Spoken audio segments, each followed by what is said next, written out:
And could you expand on what the germ actually is? Because I'm not actually sure what that is.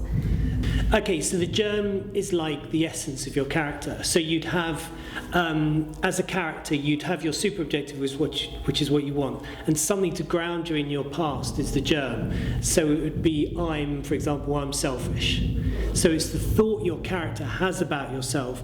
And what I always used to do at drama school was I'd write the super objective and germ at the top of my script, so I'd know what my character wants and know what my character's like. So it's just, in a sense, giving a label to your character from all your past experiences. You're like this, and then the super objective is what you want.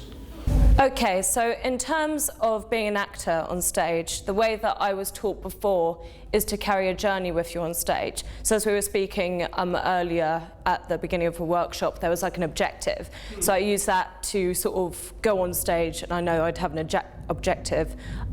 How, as an actor, how would you approach to having a journey with you on stage? Or if there was more than one objective? I just wanted to sort of, I don't know, hear you doing that. So basically you'd have your character's past, so your imagined past that's happened to your character from basically your first main memory till the events of the day of the play. Then you'd have what your character wants in the future, and then you'd have a series of objectives and actions that in a sense drive you through the play.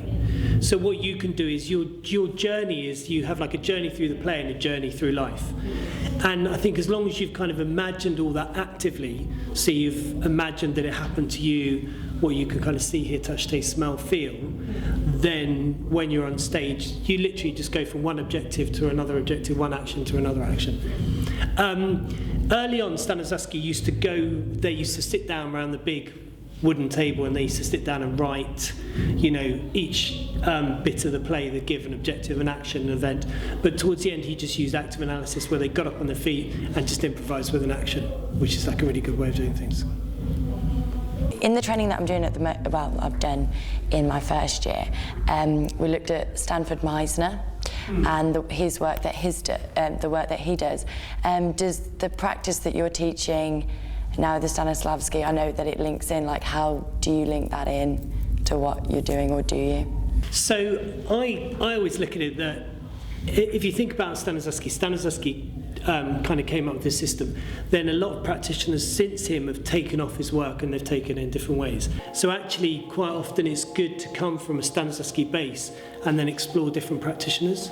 So you kind of have an understanding of the system, then you can try other practitioners such as Meisner, or you might want to try, say, Lee Strasberg, have a look at what he did, and you might try some of those exercises, and then it's in a sense your decision whether you're going to go with using that approach or whether you go with some Stanislavski, or some people mix and match what they find.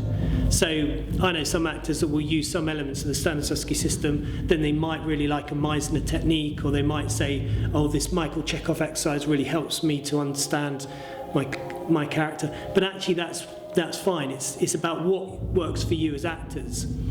And I personally think the Stanislavski system gives you everything you need. And if you want to try other things, that's great. And when we were doing the workshop about the vibes in the mind and things, one of the reasons I didn't want to go up is because you said you had to open your mind and let people kind of send you the message. How do you open your mind? Oh yeah, that's a good question. Basically, opening your mind is that you would look at someone and then you just allow anything to come in. So it's a bit like relaxing your mind.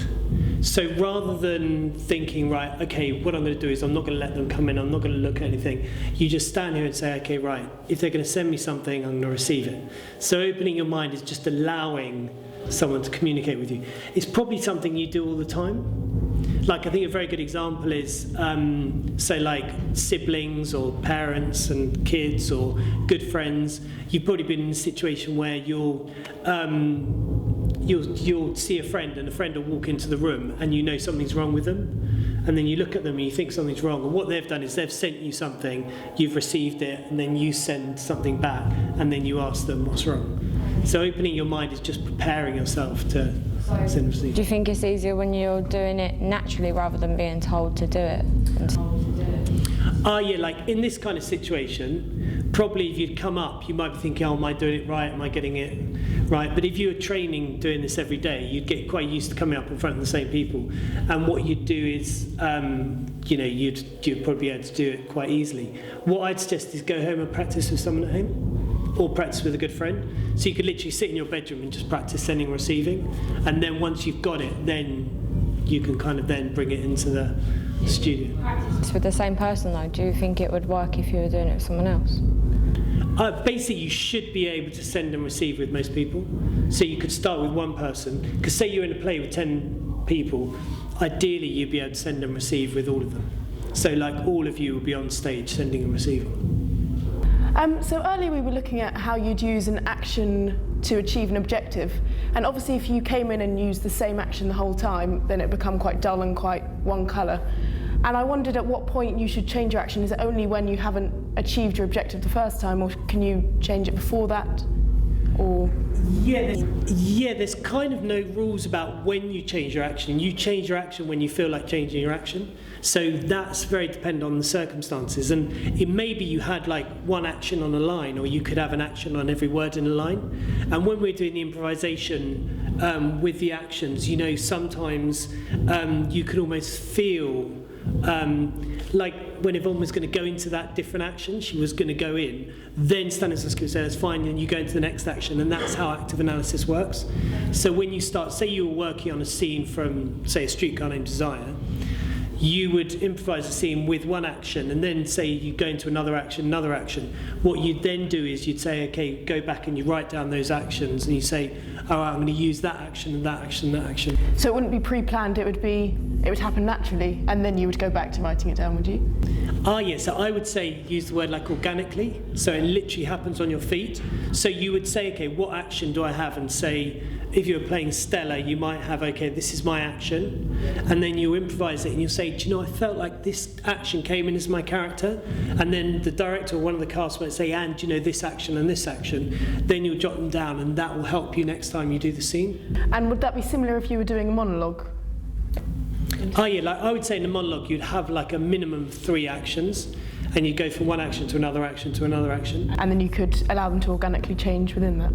And that's how you get like the through line of action. So you allow the actions to move. Because one of the problems that people have with monologues is they just have one action. So they'll be in one action, there'll be that through the whole monologue. But if you say, okay, for this bit I'm going to have this action, then this action, then this action, then you improvise and it may change. And as long as you're improvising in character within the circumstances, those changes are right.